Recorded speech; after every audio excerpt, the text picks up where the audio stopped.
believe it's a sweep on Justin's. I hope there's no sweep on mine. Good afternoon, ladies and gentlemen, and for the South Africans in our contingent, how's it? I did have a great speech prepared for you today, but as is usual in a happy marriage such as ours, Marie has suggested that I alter some things, so the speech that I give you is not necessarily what I started off with. I see everyone's made a fantastic effort in their attire, and well done. The ladies in particular, absolutely stunning, but obviously not as stunning as Michelle on a very, very special day.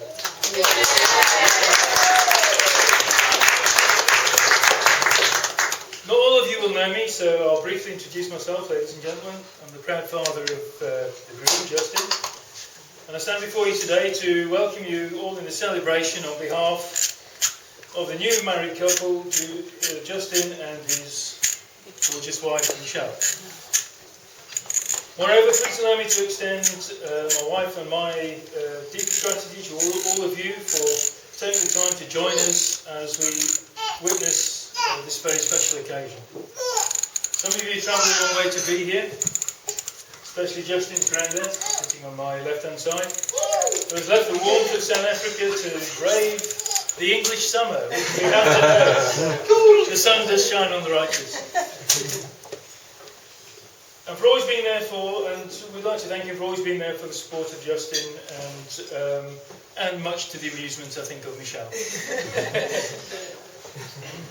All the efforts in being present this wonderful day are very much appreciated. Today, as Justin's parents, we're extremely proud as we witness Justin finally join in the holy institution of marriage with Michelle. Today we see Justin taking the final steps in adulthood, far more responsible and far wiser than the little boy that I used to let sit on my motorbike, my pride and joy, before I got married. And he used to play tuk-tuki, which the South Africans will know, but in South Africa it's chucking stones on the tin roofs and running away. Breaking down tradition for a moment, as I mentioned earlier, I'm a man of few words. My wife Marie would like to say lots more.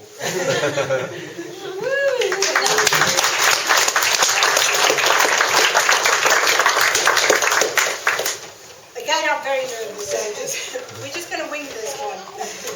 I think from our side, this has been a tale of two continents.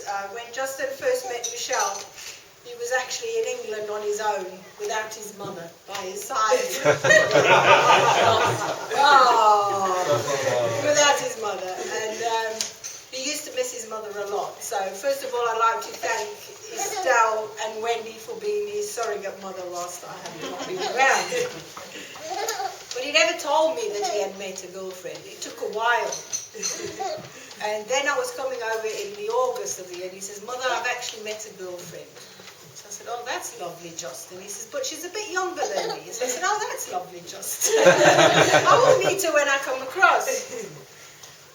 But if you know Justin, Justin is a man of great passions. He never does anything by halves. So his biggest thing was Lord of the Rings. He was fascinated with Lord of the Rings. Every toy was going, every book. He spent countless hours doing Lord of the Rings DVDs in South Africa. So when I came across What shade of red is that, Justin? Everyone knows his biggest, darkest secret. So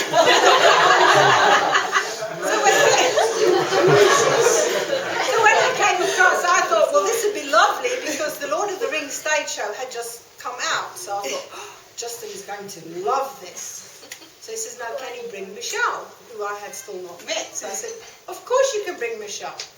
So anyway, we only landed that day and we had to get on the trains and we were rushing around and I just met Michelle. I don't think she had even time to really talk to us, did you, that day? Anyway, so we rushed around and we get on the train and it's the Piccadilly line to get to the West End. And I'm stood there and I'm thinking, we're going the wrong way. We are nowhere near the West End. Justin, which way are we going? So we got on the Cockfosters line, which was totally the opposite way. Because Justin was just looking at Michelle. And all he could see was Michelle's blue eyes.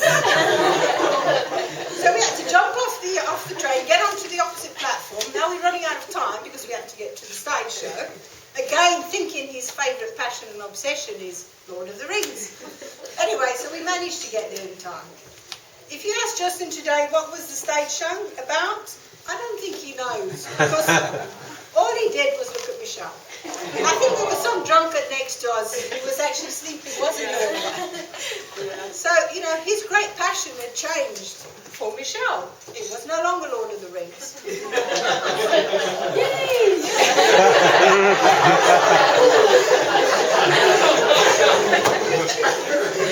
The next time I met Michelle was actually at the rugby club, and that's what Michelle is a lovely, lovely young lady at the time, and she made sure that I was comfortable and I didn't feel alone, because Justin was now strutting his stuff on the rugby field. And even the coach said, Justin, you played like a demon that day. He says, it must be because his mother's here.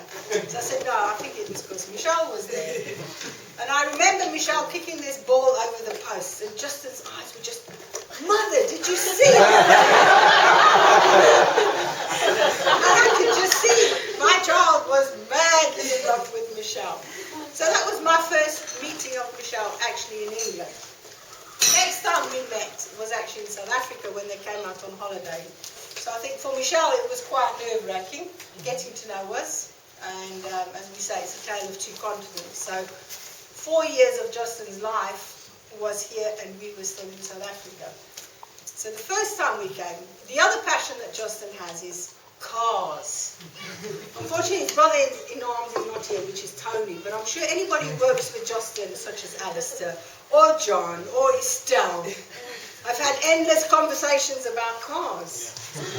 Have you not? It's great. He just loves. He loves his cars. And he used to, in South Africa, would wash his car every week. He would take the tyres off. Not just polish the tyres, he would actually take them off. This is how bad he was. And we were not allowed to do anything in that car. We were lucky if we could sit in it. So when Michelle first came across, he was so excited to show her his Polo TDI. It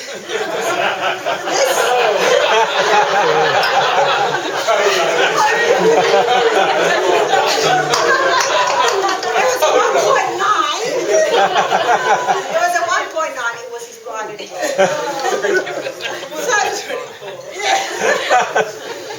So they drove around everywhere, but he actually let Michelle put her feet on the dashboard. Oh no, this is like unheard of. Okay? Michelle could do anything. So his great passion for cars was, again, Michelle could do anything. The other, I'm trying to think of anecdotes that we had was it the following Christmas or that Christmas? If you know Justin and Michelle, they are extremely competitive. Is the word. Yeah. We call it bad losers, but for them they are competitive. So we played a game called 30 Seconds. I'm not sure if you have that here. But basically 30 seconds is that as partners, they have a clue. So Justin needs to tell Michelle all the clues in 30 seconds and she has to get the answer. So unfortunately, Justin wasn't giving the clues right, or Michelle wasn't answering right. So they were both losing. So you can imagine the two of them together who hate losing. So our 30 seconds party ended up in a 30-hour argument. So never ever play 30 seconds with Michelle and Justin. It's a recipe for a divorce. So even though he loves Michelle so much, he really, he's putting me off, Andy. He still has to beat her. They have to win. They have to win. And I think the other thing about Michelle is what I remember is her sense of fun and being in the pool with Justin, and he was throwing her all over, and he just loves her so much. And he always used to say to me, Mother, he says, when Michelle hates me, she hates me. But when she loves me, she really loves me. So after 30 seconds, she acted him both. In the pool, she loved him. Is it something else, Toby? Oh, he's rushing me on. Michelle, we're so happy to have you as a daughter-in-law, and just to be a bit more more serious, and I know how happy you make Justin, even though you fight. I say they like their cats, very Roxanne. One minute they're fighting, and the next minute they're cuddled up. So we're very happy to have you as a daughter. Thank you. Just to break the tradition, well, no, not to break the tradition, to follow tradition. Unfortunately, Justin's nana passed away a few years ago. So I know that she would have loved to have been here, and Justin has always said how much he loves Michelle and how much Nana would have loved Michelle. So I know that Nana would have insisted, for good luck, you have to have a horseshoe. And you have to put that on your front door, and it has to be that way so you can catch all the luck. And that's for Nana.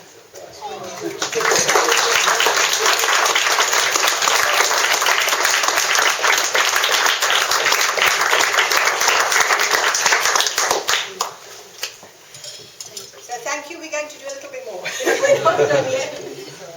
Thanks, Marie. For the first time in my life, I get the final word. A bit more seriously, to both of you, Justin and Michelle, you are beginning a new chapter of life. We want you to remember that marriage is a constant journey. There will be ups and downs, trials and tribulations, doom, defeat and despair, floods, fire and famine. My advice to you, Justin, from my own experience, is that it's unlikely you will ever be allowed the last word. Get used to it. Remember the two words that resulted in your mum and I being married for nearly 18 years? Yes, dear. Alternatively, as mentioned at the sermon today, the church today, constantly saying I love you also seems to work. As I am sure that you know, Justin and Michelle are rugby fans from different hemispheres. I've done a bit of research and have the following comparisons. South Africa played England 36 times and won 22. Therefore, SA is number one. And England is number two. These shirts are a gift to Justin and Michelle. So the number one shirt is for Michelle. And the number two shirt is for Justin. Justin is always going to be number two from now on. Michelle is always number one. She's Mrs. Schubert. Thank you so much. It's really lovely. Justin, your giving spirit and your love have carried you a most special gift in Michelle. And Michelle, you are indeed a gift from heaven, and we welcome you into our family. Having said all that, and I am a man of few words and really a lady of many words, I would like you to charge your glasses, be upstanding, and I'd like to make two toasts.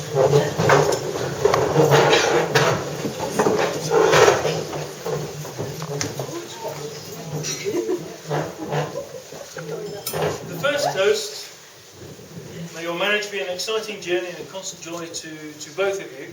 The first toast is to the bride and groom. Bride and groom. And the second toast I'd like to make is to us.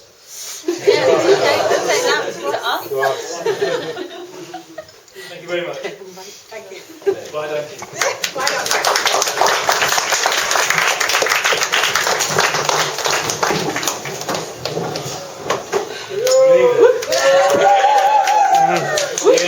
Got you. Marie, it's weird that you should say about the Lord of the Rings thing, because I was in Justin and Michelle's spare room last night, and I could feel something looking at me. What's that? And I opened the blind, and there's three huge figures this high, Lord of the Rings, Gandalf the Grey, Frodo. I was like, Justin. I had to give him some place, so I gave him behind the blind. He's still got loads of money. When did you start getting into Lord of the Rings? Because you're not the youngest. By the way, to anyone who doesn't know me, my name's James. I'm Michelle's brother. And it was an absolute privilege to walk Michelle down the aisle today. I was so proud to do it. And I think we can all agree just how beautiful Justin looks.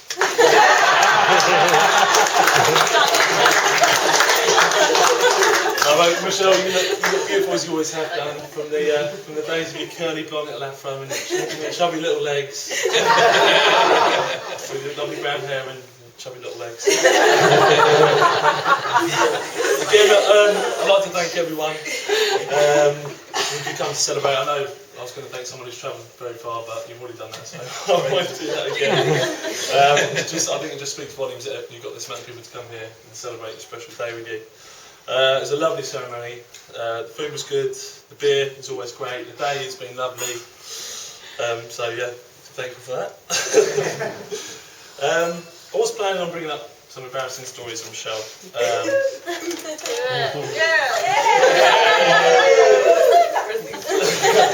Oh, I'm about 3 or 4 pages of notes.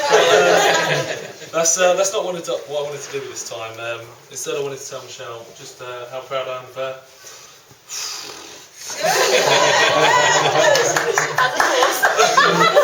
How proud I am of Michelle, not only as a ridiculously good-looking older brother, but also the person that she is today, the mother that she's become, and the commitment that Justin and her have made today.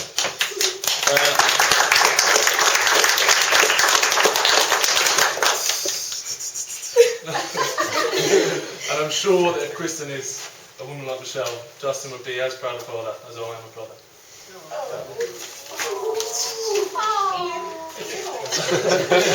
Ian.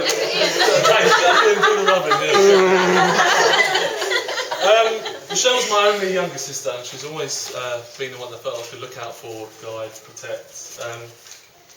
But I haven't had to, partly because she's harder than me. But also that she's found a guy like Justin who can protect her, love her and guide her better than I ever could. And it honestly makes me so proud to have my sister over. So I have my sister over to you, Justin.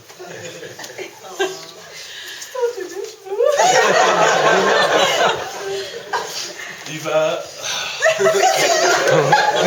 Ian, can you dance or something?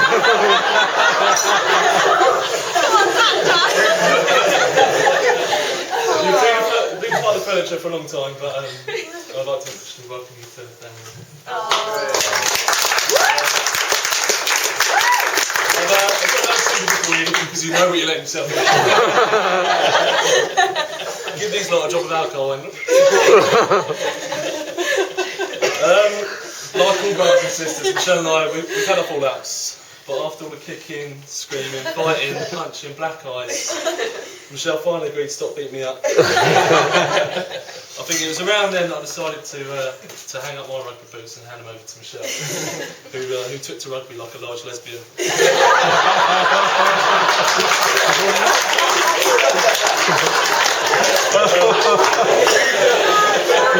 She's definitely the most, I mean, I've seen blokes play, I've seen women play, but she's the most talented rugby player I've ever seen on the pitch. Her speed, power and mean dump tackle made her a force to be feared on and off the pitch. She would regularly beat up small men just for fun. Ironically, it's how she met Justin. When Michelle first told me about Justin and he said he was a bit older, I was like, what's this old pervert doing?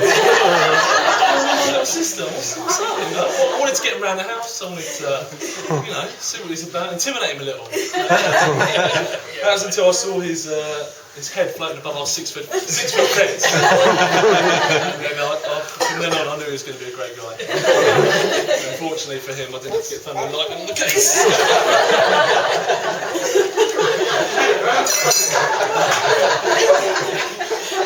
Initially, I couldn't understand a word the South African preacher was saying to me. But after a while, his ridiculous accent started to fade, the phlegm reduced. And I could actually make sense of some of his noises and grunts. And Justin actually made a lot of sense to me. He's someone that I could go to for advice, and he's been, well, I've forgotten where I was, but he's been a great guy. He came up with some stuff this morning which I wanted to bring up, and he said about being in a successful relationship is knowing that you're always in the shit. It's just a different depth. I remember him telling me as well that you never know what's going to happen. You can make all the plans you want, but life's got a way of changing. I don't think that Justin knew he was going to fly 8,000 miles to meet the woman he's going to marry. But I think it's something, a great force must support them together because they're perfect for each other. Oh, thank you.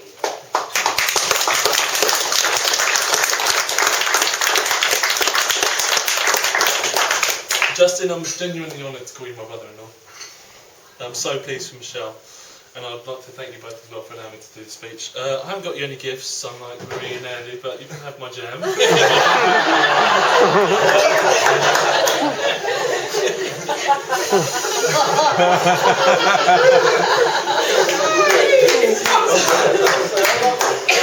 don't think my speech can do justice to how happy I feel for both of you, but I don't think I ever find the right words to express that.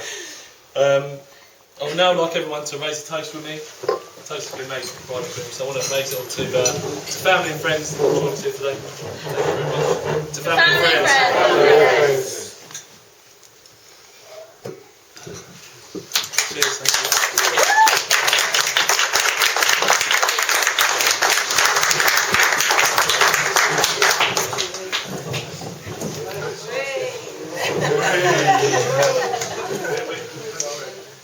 Jeez, for once in my life, I am actually truly speechless.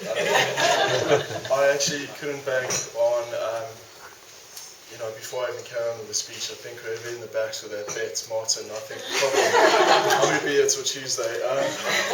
Just how do I better that?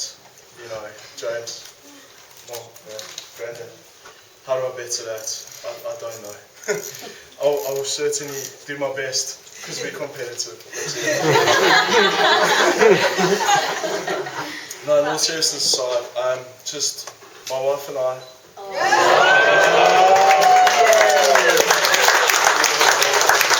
wife and I would just like to take this opportunity just to thank those special few persons in here that have really made this this day, with the exception of the sun out there, just really special for us both. Certainly a day that we shall never forget, and something that we will always look back to with great fondness in our hearts. So whenever the times get tough for us, whenever the journeys seem a little bit tough, we always look back at this day and remember that together, it took us 6 years to get here, and going forwards, there are going to be many, many more to come. So first of all, people I'd like to thank: Wendy, my mom-in-law.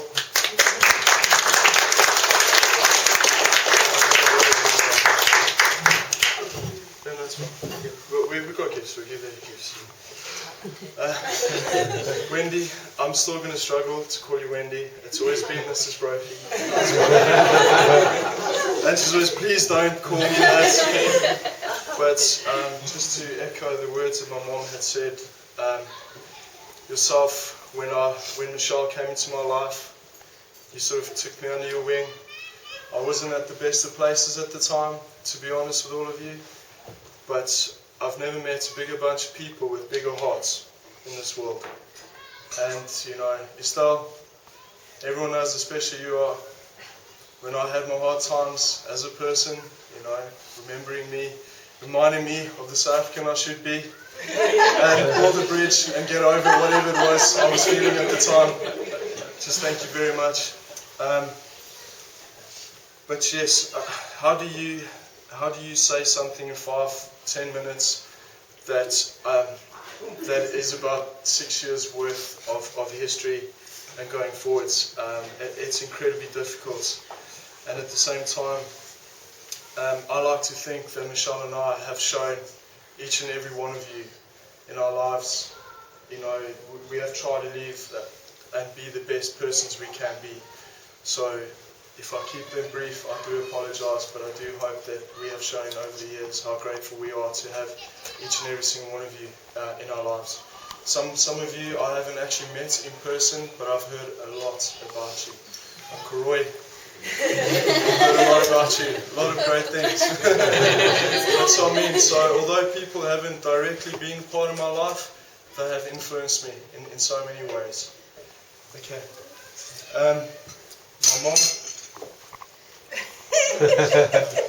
My mom has been my rock. Okay. Andy has been my rock. My mom was only 18 when she had me. And on the day, I'm with you, man. And on the day, my mom was getting married while she was giving birth to me. So it's quite a different setup to what it is today. But coming back to what James is saying, sometimes we have things in our lives. We like to think we try and lead our lives the best way we can, and we have different circumstances. But there's this thing, I guess, called fate. I like to think something we all could have in common is something known as timing. Timing is everything. People come into our lives, we can all think about it. Okay? Whether we were with someone once upon a time and they've no longer been part of that journey and someone else has moved on. Timing is everything. And before I carry on about Michelle, I've got to get through the thank yous.